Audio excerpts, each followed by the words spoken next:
Gargano. What do you say, bro? What up? Happy draft day. Ant and Moss in the house. What an honor. I got to watch my mouth today. You taking the girls in today? I just dropped them off at school. So, yeah, no, they're not coming in with me. We got Phillies post game. If it's anything like last night, I'll be cursing. So, no, they're in school today. All right. So, I got a couple of things. I had to get, it's one of those days, right, where it's such a fun day in Philadelphia. And you and I have shared so many of these moments together. Like, we've talked about it in advance. We've talked about it the next day. So let's go through it. And let's start with the draft, all right? Yeah. Do you feel I feel oddly at ease for at least the day one. For at least the first day, I think you really can't go wrong. I would be fine with an offensive lineman.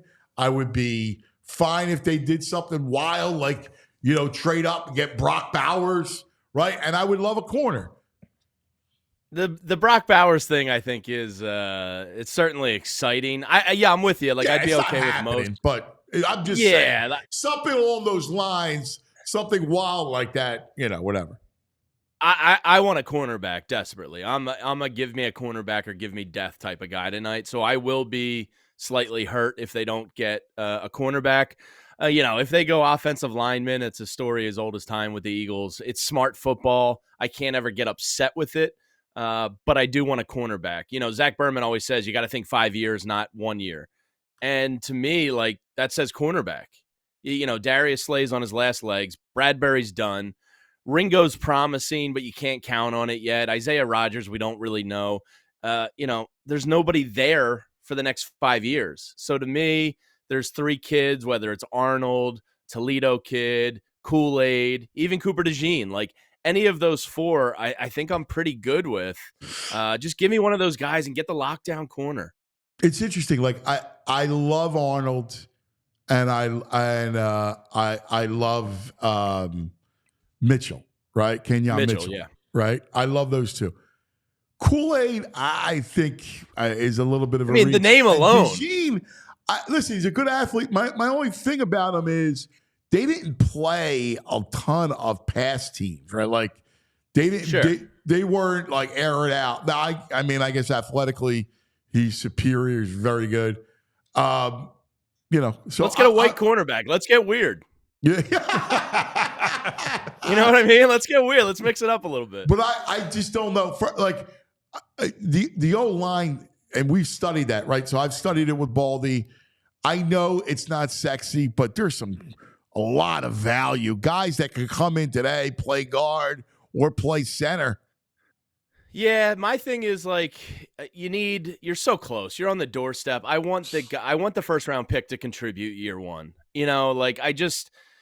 I don't think Lane has less than 2 years in him. So, like, to me, you have Stoutland, really? you have a develop. I think he's got 3 or 4, but Oh, okay, like, okay.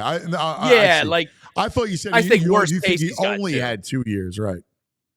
He's been hurt a lot. He's mentioned, not playing until he's 40 before. So to me, like, if you're taking a tackle, if he's got guard capability, I think it makes a lot of sense. But if you're going tackle, that kid's just going to sit on the bench for 2 or 3 years. Yeah, but there's only, you look at the tackles now, there's really only Latham. You're not getting all, right? So no. So the only one is Latham, and I don't think they go that route. I think that all those other guys can play guard, and then you can kick them out to tackle if need be.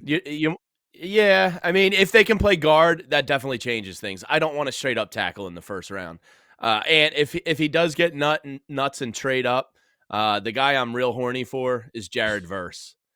If there's a way, if he's in that 12 to 15 range, dude, he is a grown man that throws people around. Yeah. If he's sitting there at like 13, 14, I'm going to be going, come on, Howie, do it. Pull the rabbit out of the hat. Go get this kid.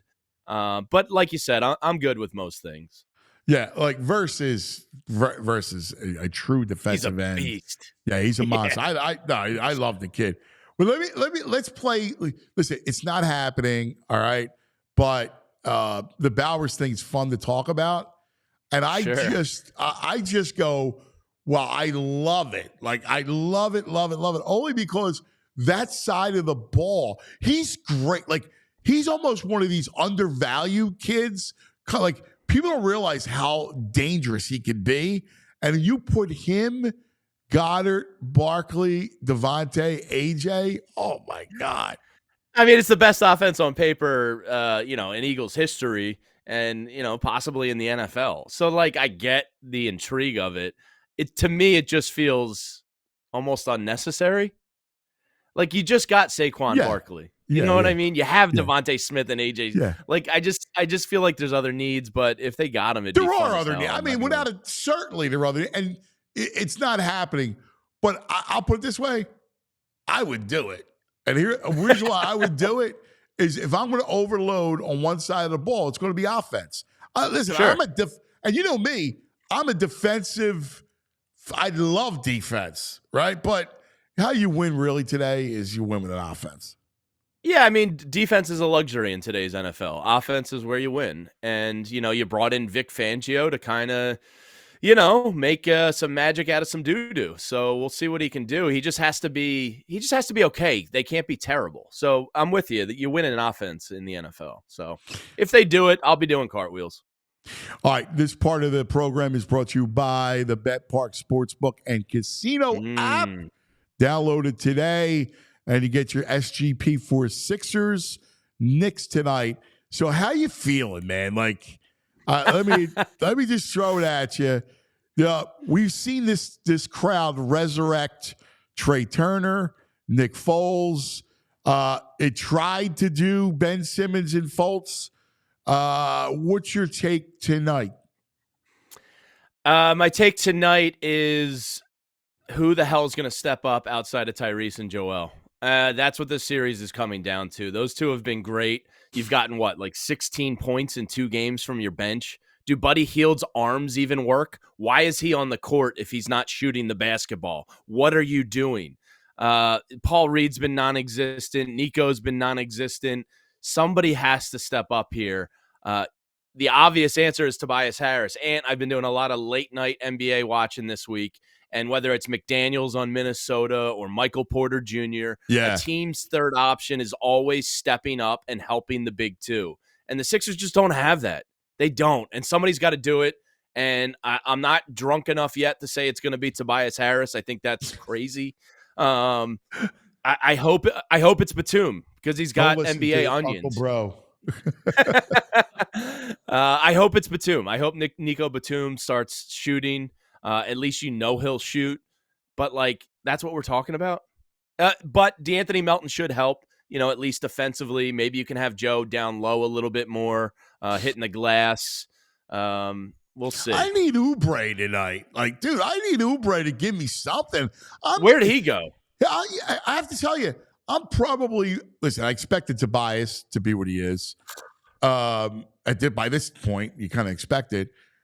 Buddy Hield's been a mess, so that's not really a surprise. But what's really surprised me is that Oubre has come up small. I thought he was impervious to that big moment. I thought he's Tobias without any kind of harness. He's not worried about stuff. My concern with him is he's too pretty for the playoffs. He's got those eyes, his hair's looking like he's just disappearing. He's too pretty. He's not gritty enough. He's got to go to the hole and make something happen, and he's not doing it. He's shying away from the light. He's been the entire team outside of Tyrese and Joel has been so disappointing that it's nauseating. Yeah. I hate to use the word hate, but can somebody step up here and play basketball? This isn't rocket science. We need one guy to step up. The defense has been fine. You need some dogs on the glass. One guy. I don't care who it is. Oubre, Nico, Tobias, Buddy. Somebody just get 15 points. Just get 15 points. This shouldn't be that difficult.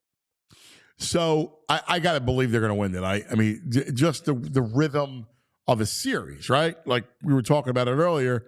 The Heat with no Jimmy come out and beat Miami and beat Boston. Are you kidding me?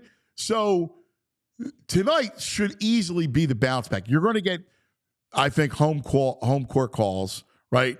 Especially after the Knicks got the home court calls. So you're going to get that stuff. Yeah, you better. I mean, that I'm not over the other night. I'm glad the game wasn't last night because I needed an extra night to kind of get my bearings again. That was utter garbage the other night. And, you know, they gave that Knicks team. And the thing I can't get out of my head, Ann, is it's 92% now. Yeah. 92% of the teams that go up 2-0 win. So, like the NBA, granted, yes, the Sixers could have done other things to control their own destiny, but they didn't. And the refs botched it in a major way. And the 2-minute report made it worse. And I just feel like they're in this 8% corner, and it's going to be really, really hard to get out of. Yeah. I think you win tonight, and then it goes all about Sunday, bro. It's just like, let's go. Sunday, 1:00. You even the series, and then let's see. Like, that's kind of how it's going to play out. Yeah, I have a 1:40 tee time on Sunday, so I'll be canceling that if they win. If they don't win, I'm probably going to be teeing it up. All right, that's fair. I've wasted enough of my life on this Sixers team. They're not taking a tee time. If it's 0-3, no violation on bro. I agree. All right, we'll see you here later on for Phillies. Yeah, Phillies post game today. Wheeler versus bullpen game for the Reds. Got to even this series after last night. I'm with you, brother. I'm with you. Good stuff, brother. There he is, the bro, James Lynch Jr. We all silly like the mayor.